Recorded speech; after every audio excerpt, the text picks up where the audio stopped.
मित्रों नमस्कार, मैं हूं राकेश कुमार। आप देख रहे हैं मत अभिमत। मित्रों, आप सड़क पे जा रहे हैं, हाईवे पे, और पता चले कि हाईवे पर एकाएक ठीक हाईवे के बीचों बीच दीवार खड़ी हो गई या कोई घर बन गया, तो आपका क्या रिएक्शन होगा? लेकिन ऐसा है, और यह किस दबंग का काम है? यह दबंगई का मामला है या कोई और? यह देखने वाली बात है। क्योंकि मंगलवार को हरियाणा के तोशाम हिसार मुख्य राजमार्ग पर एक व्यक्ति बीचों-बीच राजमार्ग के बीचों बीच मजदूर लाकर नींव खोदता है और बाजाबता घर बनाता है। मतलब बीच राजमार्ग पर कब्जा जमा लेता है और प्रशासन मूक दर्शक बना हुआ रहता है। सड़क अवरुद्ध हो जाता है।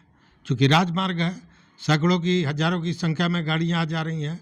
सब लोग अब रास्ता बदल कर दूसरे रास्ते से जाते हैं और वह राजमार्ग पर कब्जा कर लेता है। इस तरह की घटना आपने कभी सुनी नहीं होगी। यह अजीब घटना है, लोमहर्षक घटना है।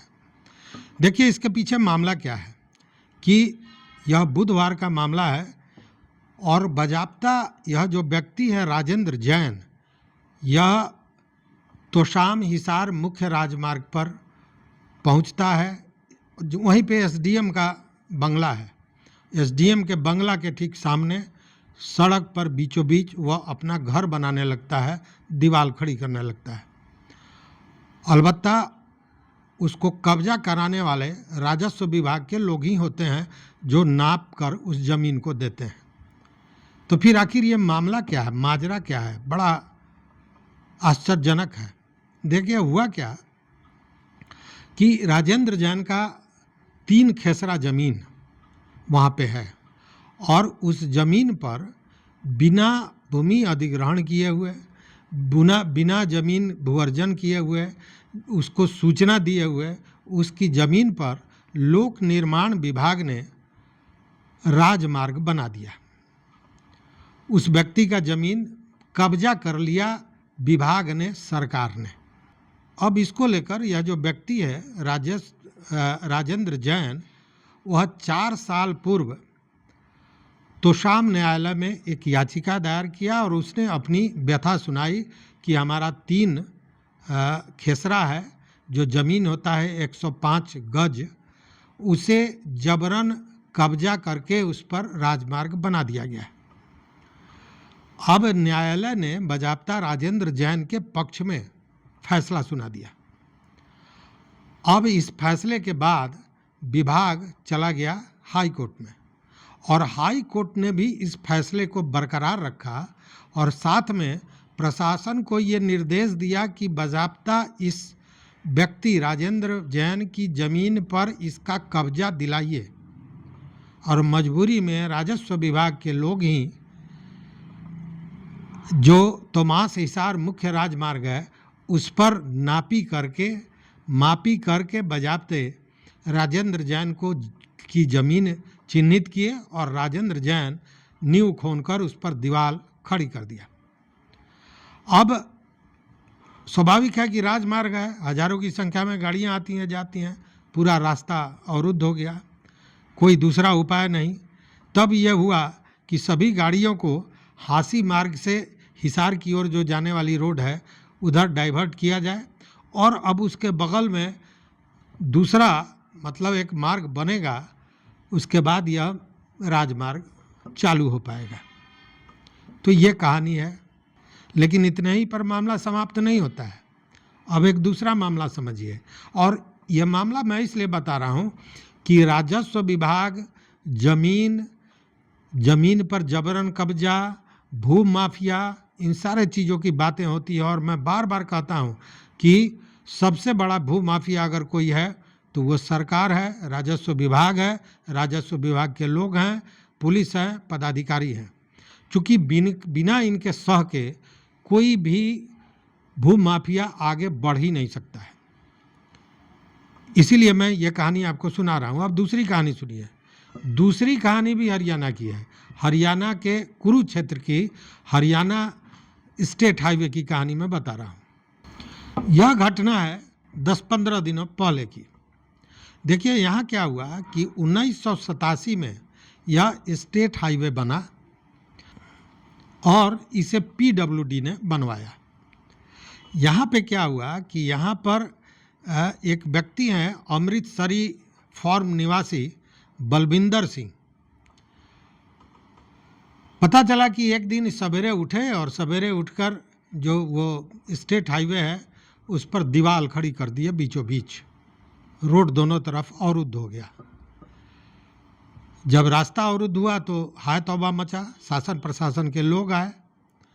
तब ये बात का खुलासा हुआ कि आखिर यह व्यक्ति पागल तो है नहीं कि बीच हाईवे पर, स्टेट हाईवे पर यह दीवार खड़ी कर देगा। तो इसके पीछे मामला क्या था ये समझिए, और इससे स्पष्ट हो जाता है कि सरकार की कर्तव्यहीनता और लापरवाही जो प्रशासन की होती है वह लोगों को किस कदर मजबूर कर देती है। ये जो बलविंदर सिंह है उनके अनुसार पीडब्ल्यूडी ने ज़मीन का अधिग्रहण किया सड़क बनाने के लिए और बिना मुआवजा दिए हुए उसने सड़क बना लिया। 2006 में यह जो बलविंदर सिंह हैं यह सिविल कोर्ट में इन्होंने केस किया मुआवजा के लिए। इनके ज़मीन का भूअर्जन हो गया लेकिन मुआवजा नहीं दिया गया।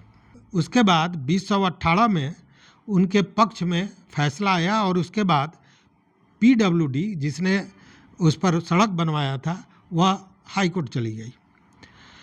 2023 में हाई कोर्ट ने बलविंदर सिंह के पक्ष में फैसला सुनाया और उसके बाद से बलविंदर सिंह लगातार दौड़ता रहा लेकिन उसको न मुआवजा मिला न ज़मीन पर कब्जा मिला।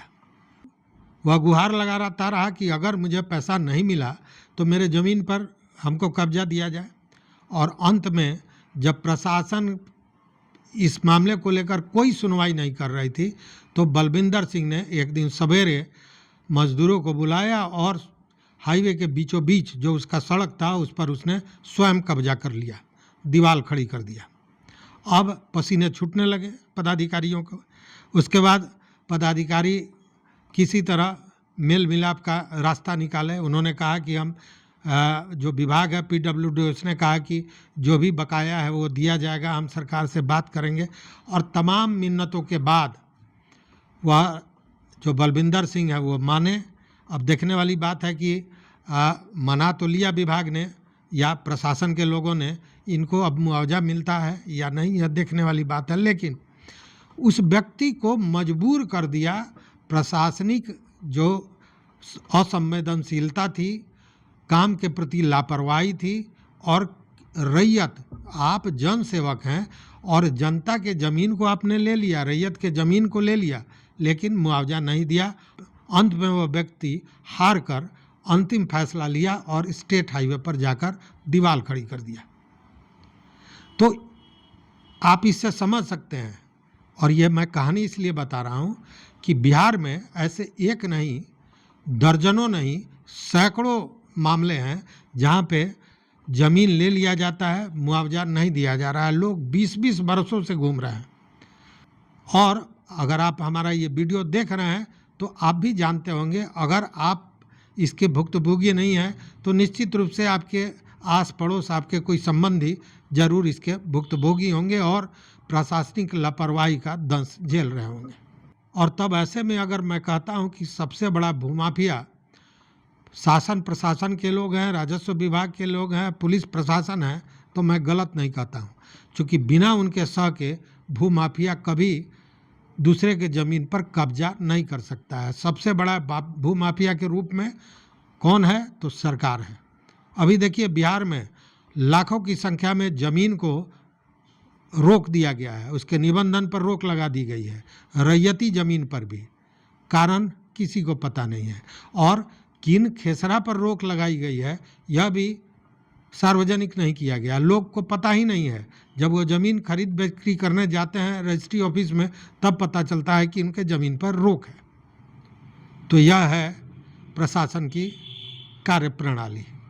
तो यह है प्रशासन की कहानी। अगर आपके पास इस तरह की कोई जानकारी हो, कोई कहानी हो, सच्ची घटना हो तो ज़रूर शेयर कीजिएगा। हम उसको अपने अगले वीडियो में शामिल करेंगे।